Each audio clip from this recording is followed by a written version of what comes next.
This episode is a Rising Phoenix production. Rising Phoenix is a new student-led initiative to cover Elon Athletics. Through innovative content creation and storytelling, Elon University students will have the opportunity to highlight the moments, people, and events that make an impact, leveraging the athletic department's various web and social media platforms for distribution.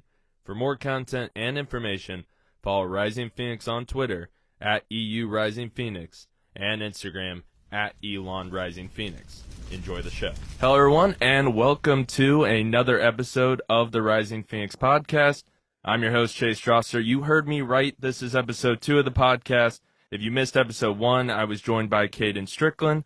Caden is a member of the Elon men's cross-country team and spends time as a commentator for other Elon athletic programs. It was a great conversation, so if you haven't already, go listen and then come back to this episode. We have another great guest lined up. Today, I am joined by Isabella Seman. Welcome, Isabella, and thanks for joining me on the podcast. Thanks for having me. So excited to be here.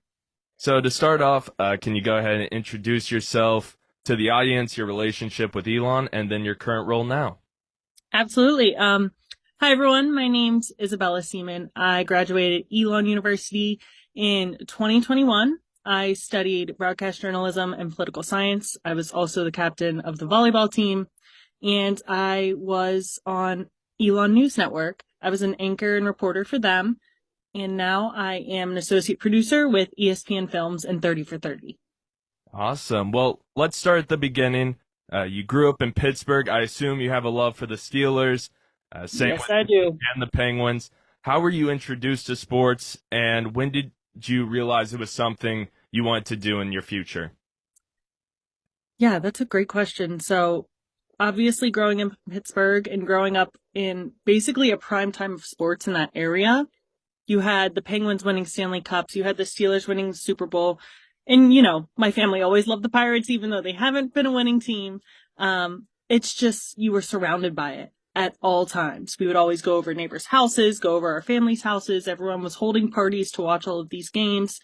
And so from the beginning, I found this love of sport. Now, I have 2 older sisters, and they both played volleyball. And so when I was younger, and I always say when I was in kindergarten, I was already on the volleyball court, and it already consumed my life. Now, saying that, I did play other sports. I did play basketball. I was a competitive dancer. But that athlete blood was always flowing inside of me. And it's just, I guess, the environment I grew up in.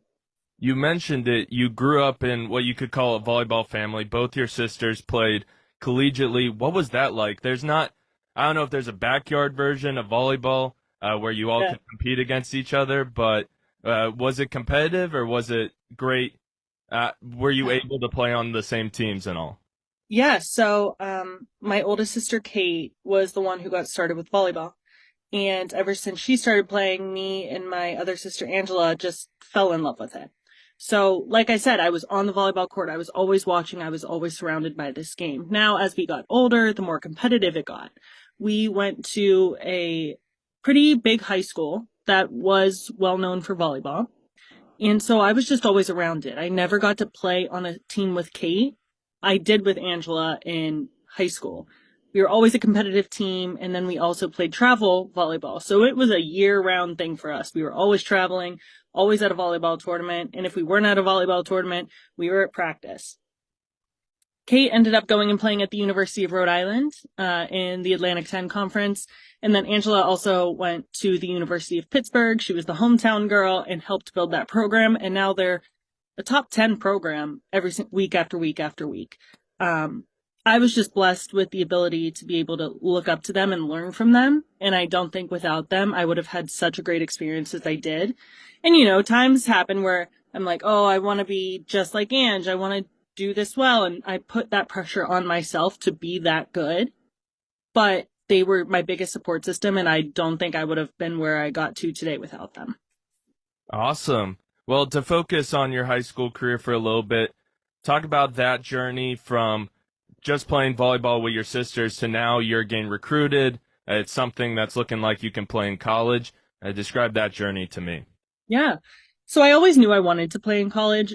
Obviously, the goal was D1 and a big D1.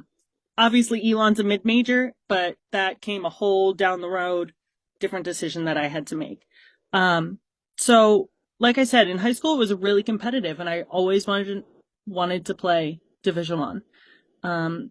Recruiting is stressful, especially in high school, because you don't know, like some people, like, luckily for me, I knew I wanted to go into journalism.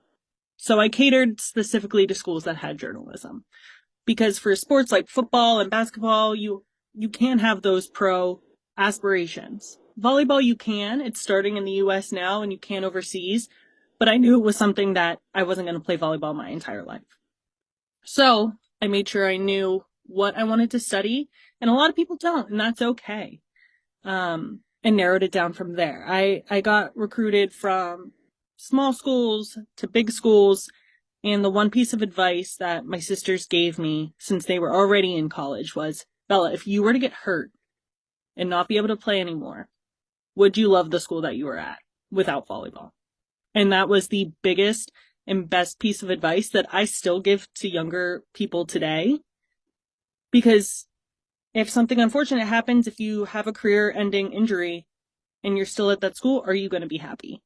Is there more to life there than just volleyball? So that's kind of how I ended up at Elon. All like the leaves had to fall in the right space, right? And luckily I was actually going to commit to another school and then that fell through with, money and, so I always thought it's like the first school that came for me after that was probably meant to be. That was Elon. And as soon as I stepped on Elon's campus, met the coaches, met the team, I felt a sense of family. And especially they had this great journalism program, great political science program. And Coach Tendler really allowed me to be myself outside of volleyball and be able to do things for marketing in the basketball team, be a reporter and anchor for ENN. And at bigger programs, you can't do that. So I was just really thankful and grateful and blessed with the opportunity to go to Elon because it allowed me to have the student athlete life, but also focus on the career I wanted after school. Well, I'd be remiss if I didn't ask you about your relationship with head coach Mary Tendler, who's had a fantastic, lengthy career here at Elon. Do you remember those first few moments of getting to meet her, and then how that relationship developed over the years? Yeah, I mean, the relationships at Elon are something that like I will never take for granted, especially with Coach Tendler. Um, Coach Tendler let me know that I had a place and I had a part of this family at Elon. She was an incredible player, obviously. So you look up highlights of her and you're like, dang, I want to play for her. She's just a great soul all around. She's hilarious. So at first when you meet her, obviously it's like professional, but over the 4 years that I played, like I would be in the back of the court playing defense since I was a libero, and you would just hear coach like crack a joke, but like quietly, and it would be the funniest thing ever, but like you were the only one that heard it. And I would turn around and just start cracking up because I'm like, coach, that was so funny, but I think I'm the only one that heard that. Um, and her relationship with her players is great, right? Like she's truthful, she's honest, but she lets you know that she's there for you. Um, we always joked like, oh, if we were in like Grand Theft Auto, coach would help us get out of it or something. Like she cares so much about her players and the team she puts around and the team she builds that it really invokes this family attitude. And I still consider coach like a lifelong mentor and a lifelong friend, even though I'm years out of college. I was going to ask, do you still keep in touch with some of your teammates and the coaching staff?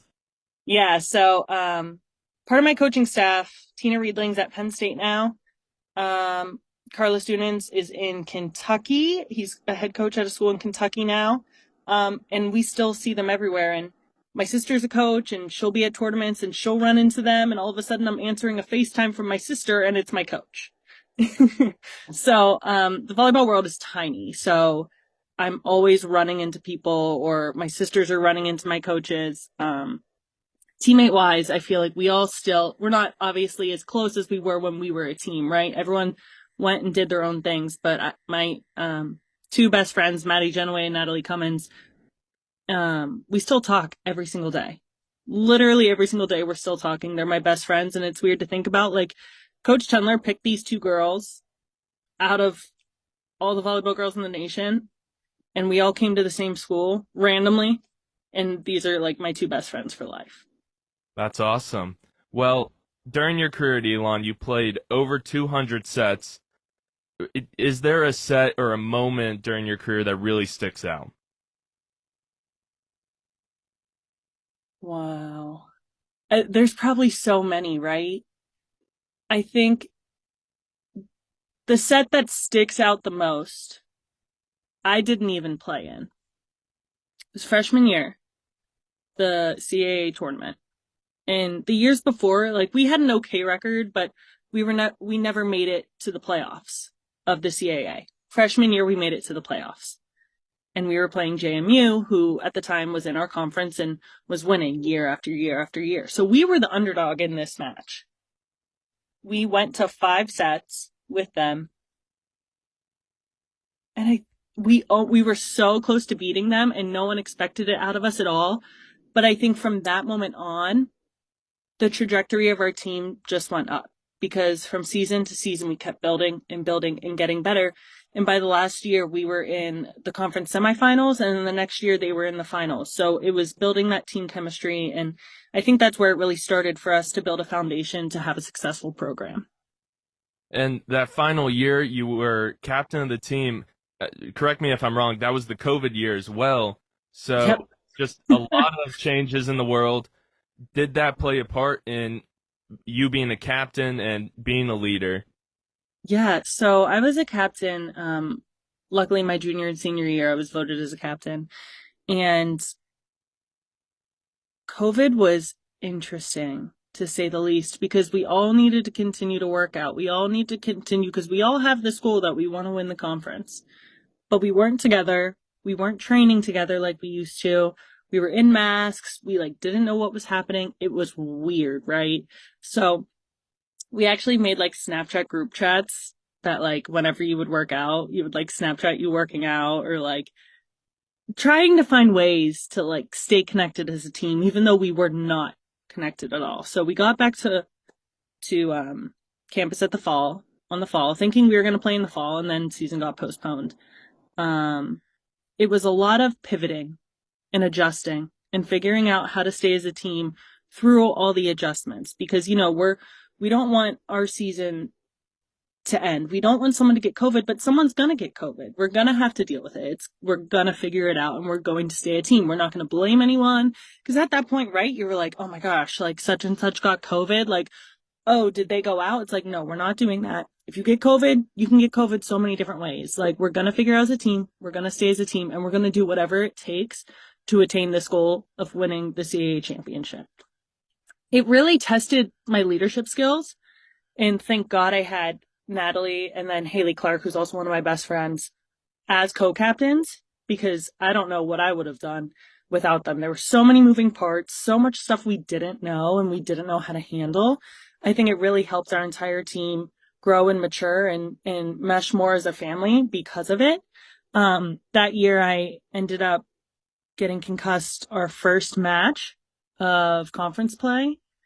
So then I medically retired for the rest of the season. So then I took an interesting role where I was still a teammate and a captain and a player, but then I got to more insights of how the coaches thought and what they did. And it was kind of like I was like a student coach at the same time, but I was still a player. I just wasn't allowed to play on the court. So that transition where you had to medically retire, what was that like, going from being a captain on the court to now you're kind of forced to be on the sideline and to help and lead in a different way?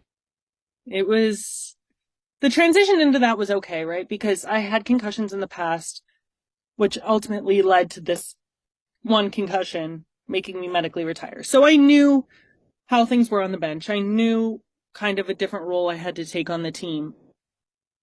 But losing the volleyball aspect of my life, I wasn't losing the sport, right? I was still around the sport every day, but I couldn't play. That's all I knew for my entire life was volleyball. I played it, and that was my release. and I couldn't play anymore. That, I think, was more difficult to realize and figure out who I was without volleyball than being a different kind of teammate. Because that kind of teammate, it was an easy switch. I was still on the team. I knew how to, help the other players in my position or help some of the hitters and helping them see where to hit. I knew how to do that. I didn't know how to not be a volleyball player. So from those moments, what is there a player, or I'll ask you again, a moment that stuck out to you from that position as a player coach almost? I mean, I think if we talk about how proud I am of people, I'm so proud of the way like Jordan Gower stepped up. So me and Jordan were going back and forth between the libero jersey, and she ultimately beat me out of the libero jersey, which she 100% deserved to. She's an amazing player. And so she had to kind of take that leadership role on the court. And I think that was just so great for me to see, because I'm like, okay, like she's such an amazing player and she's going to fulfill like the leadership role on the court. And she's going to be helping and telling the hitters where to hit. She's doing everything she's always done. I wasn't really worried when I was hurt, like, oh, who's going to fill the position? Because I knew right immediately, like, Jordan and then Alex were just going to step up and do it. We had a lot of leaders on our team, which was great. So I don't think there was really a moment. It was just like, okay, Jordan's got this.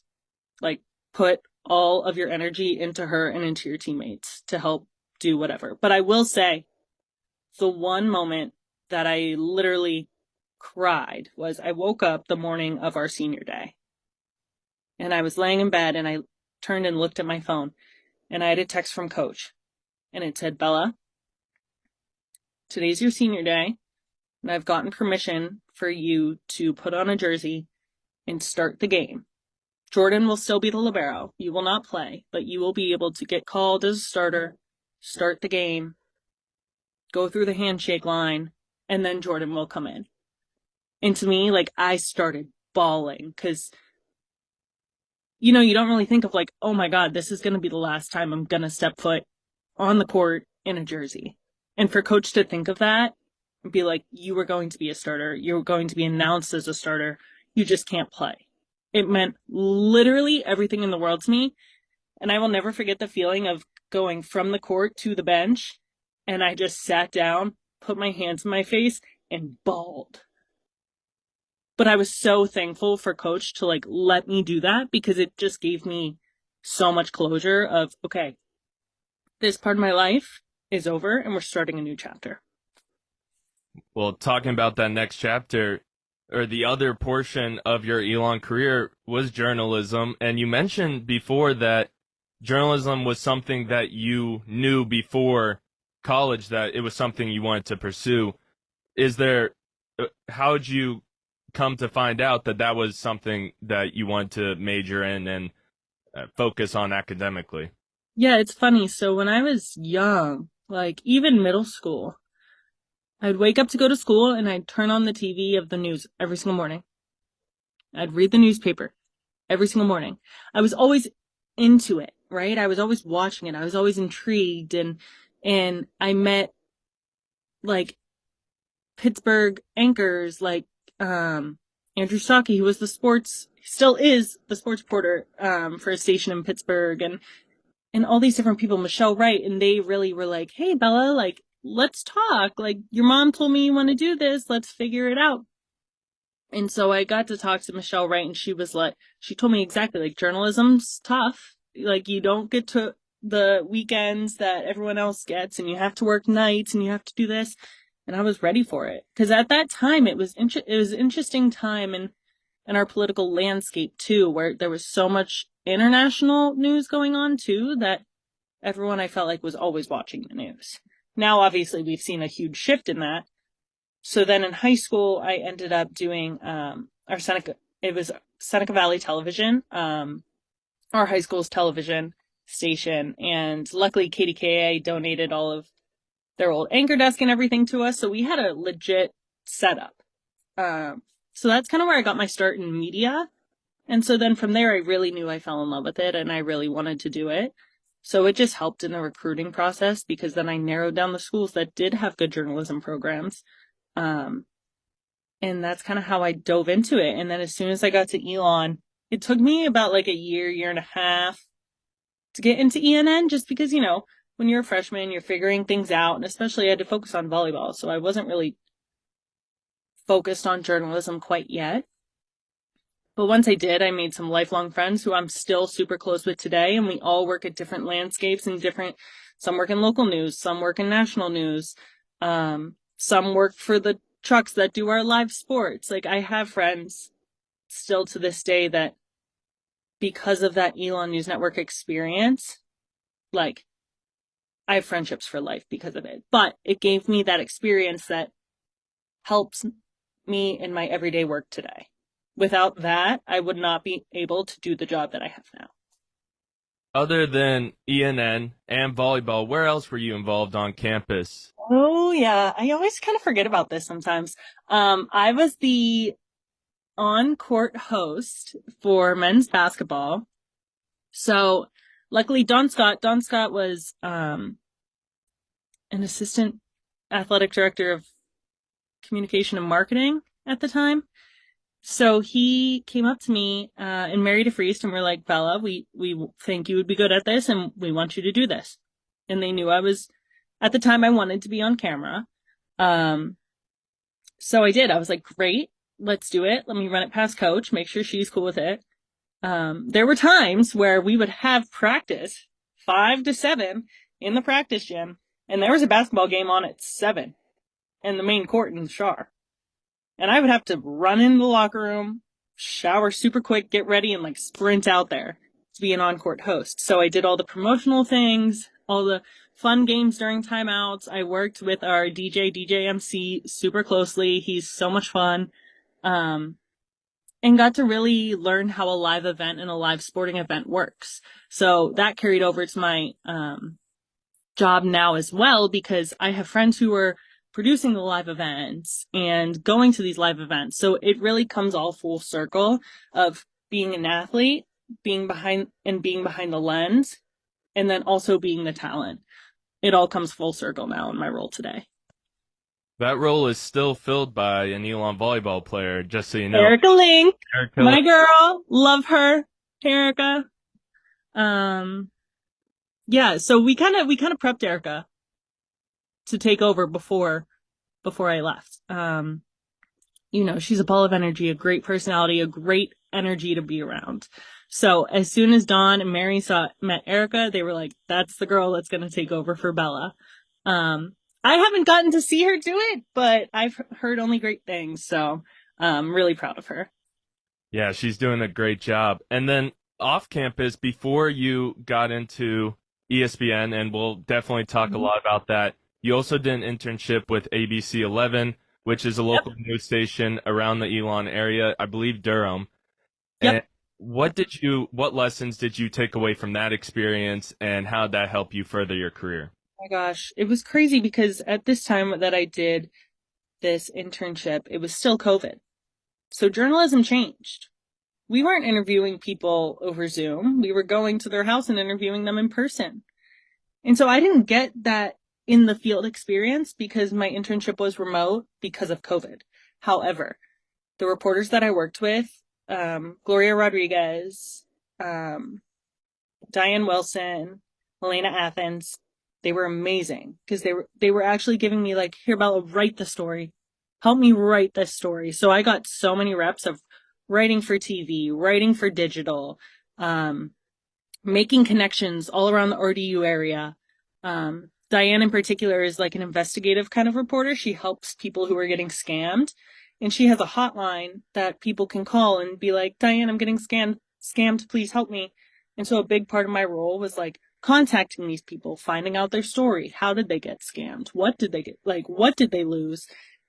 And that was so interesting because she legitimately has gotten millions of dollars back to people because they have gotten scammed. So it was really interesting to see journalism in that way of how you can do so much good with journalism. So much good. And not that in other aspects you can't. it was just you're reporting the news, right? But in Diane's role, she's going out there and helping people who are in dire need. And in a lot of cases, it was people who were about to get evicted because something their landlord did and health services or something wasn't answering, and just giving Diane a call, and her calling helps them be able to like get their rent or be able to stay in their house. It was a really, really amazing experience. And I still talk to those reporters today. Eventually, after your internship with ABC, you finished up your career here at Elon. You eventually applied and were accepted into the ESPN Next program. For those who don't know, could you describe the program and then that application process? Because it is a lengthy process.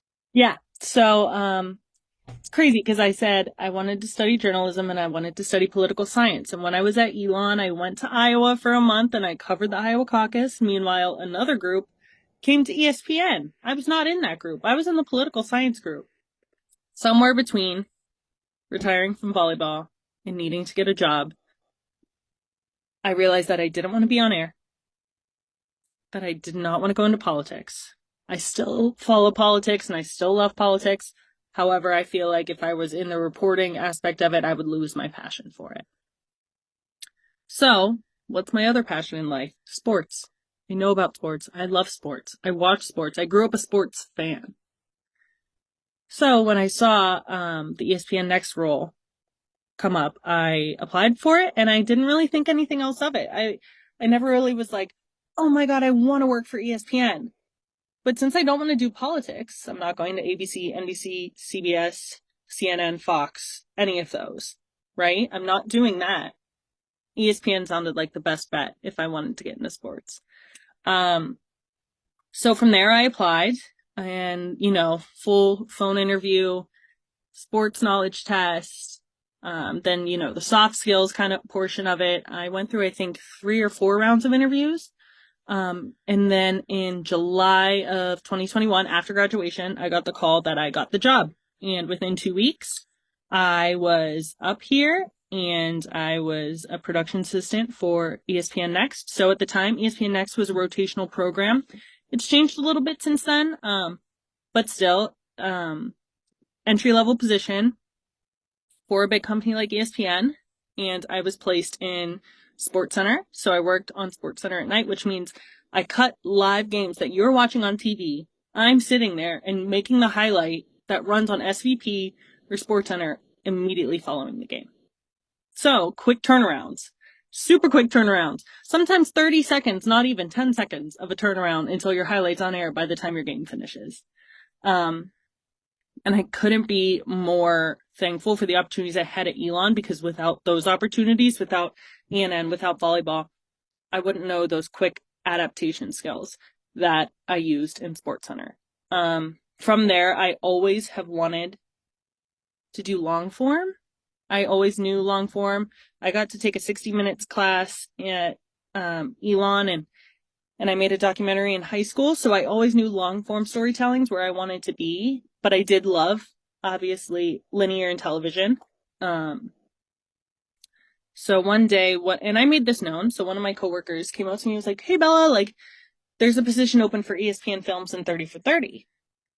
I was like, sick. I'm applying. So I applied, went through a couple rounds of interviews there, just getting to know the team. Completely different than SportsCenter. It's like a whole 180 flip of SportsCenter to films. SportsCenter, we're working 5 p.m. to 2 a.m. Nights and weekends, holidays, everything. It's live TV, right? If you're working in live TV, if you're working in sports, you're working different times. Now, same thing with ESPN Films. They have more of a traditional schedule, 9 to 5, Monday through Friday. However, when we have a deadline, we have to stay late or we have to work, we do. So that means nights and weekends still sometimes as well.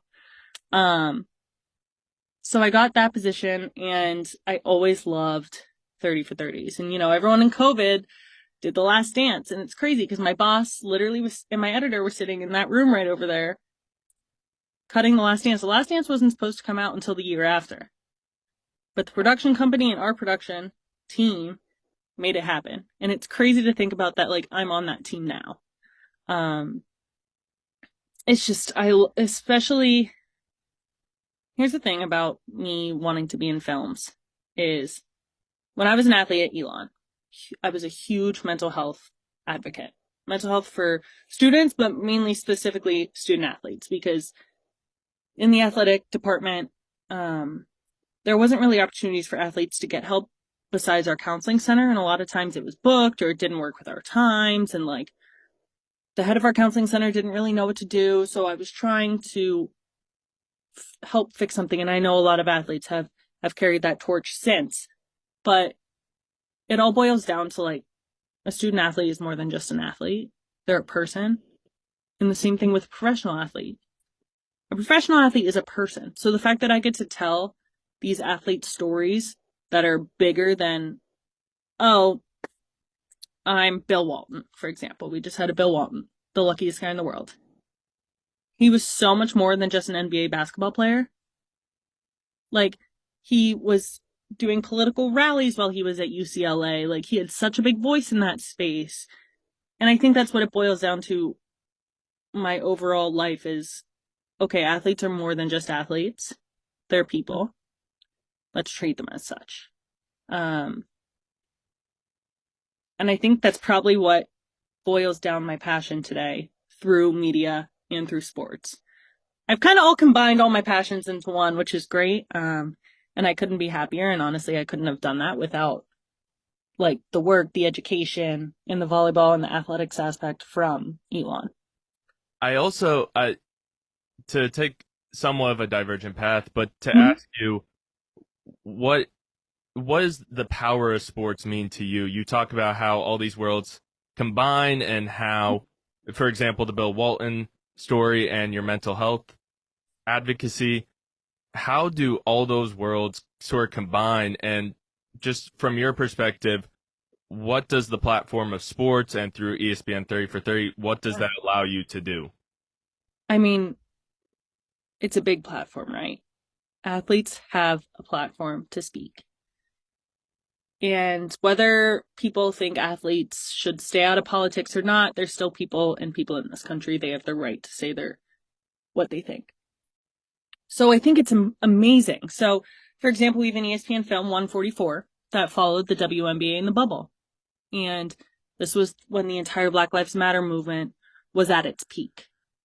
And they had the voice to be able to say, no, we're not playing this today. We're not doing a game today because there's something bigger than basketball going on, right? They have that voice to be able to share what they think is right and wrong. And when someone says shut up and dribble, I just do not agree with that at all because like you're more than an athlete. You're a person. And so I think we hold a huge role in who we give voices to and in what we elevate. But then also 30 for 30, you have like those little niche stories that like no one really knows about. And it's really cool. And like, that's where my passion comes from. Like, I want to be able to tell these stories that no one knows about. And I want to be able to tell them in a way that's fair and free and journalistically right and sound. And it really just like gets me going, if you couldn't tell. But I think athletes like have the 100% absolute right to speak their voice on things. And like, if they choose not to, great. That's their decision. But, especially in a country like the US, I think we need to support that as much as possible. Well, I don't want you to give anything away. I know you probably have some secrets you can't tell, Oh. but is there a project that you're currently working on, or maybe even a story for ESPN that one day you would love to tell? Well, I would love to tell a lot of Pittsburgh stories, right? I would love to tell the story of Mario Lemieux. I would love to tell the story of the Rooney family.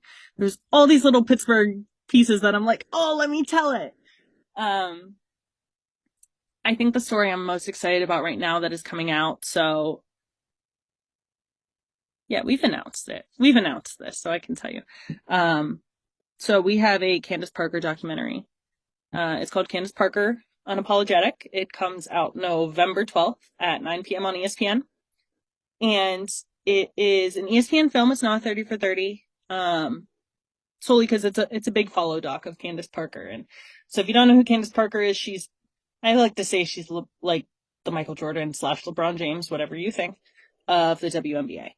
She won MVP and Rookie of the Year her rookie year. Just an overall badass. And she has so many layers to her life that is really interesting. And without getting into the film too much, she says how she unapologetically is okay to live authentically herself now. And I think it's just such an important story to tell, especially today. And we're seeing the inclination of women's sports so much now. You know, volleyball's get the national championships on ABC this year. Like we saw with Caitlin Clark, Kaylee Van Lith, and Angel Reese, like so much viewership there last year. I think it's really important to elevate these women's stories, especially right now, that we're elevating women's sports even more. Well, I was going to ask not only your thoughts on they just had the outdoor women's basketball game, they had the outdoor women's volleyball game, which it's just amazing to see finally the resources be put into women's athletics and to see it continue to grow. But in your role, are you continuing to work with volleyball, and are you hoping to use it to continue to grow the game? I hope so. I really hope. I love seeing that volleyball is the fastest growing Olympic sport in the US right now. It warms my heart to see, and obviously in ESPN there's a group of us that all played volleyball, so we all get together and we still play some pickup here and there, and our goal is to elevate the sport as much as possible. I would love to tell a volleyball story at some point. I have a feeling I will be at some point. Solely just because like we need it, right? We need to elevate the sport even more.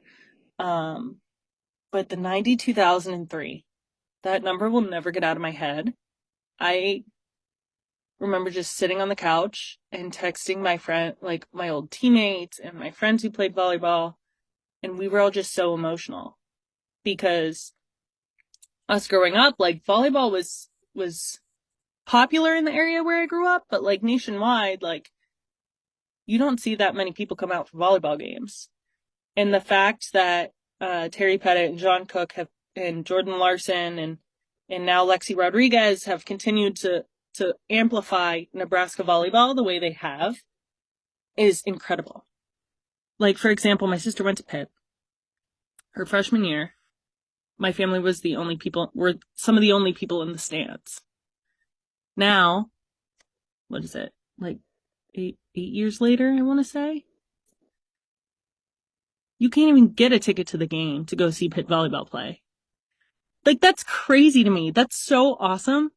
Like, the fact that women's sports are being elevated so much and getting so much attention because they're so fun. It's like, especially volleyball, like, it's such an energetic sport. There's always action going on, and it's hard. Volleyball is so hard. So I'm hoping at some point in my career to elevate a volleyball story and be able to tell it. But that 92,003 number will never get out of my head because that was insane and it made me so emotional. So you've been at ESPN for a couple years now, whether it's through the Next program or now as an associate producer. Are you hoping to stay there to continue to build out your career? What other future plans do you have? Yeah, you never know, right? In this day and age where you're going to end up, what's going to happen.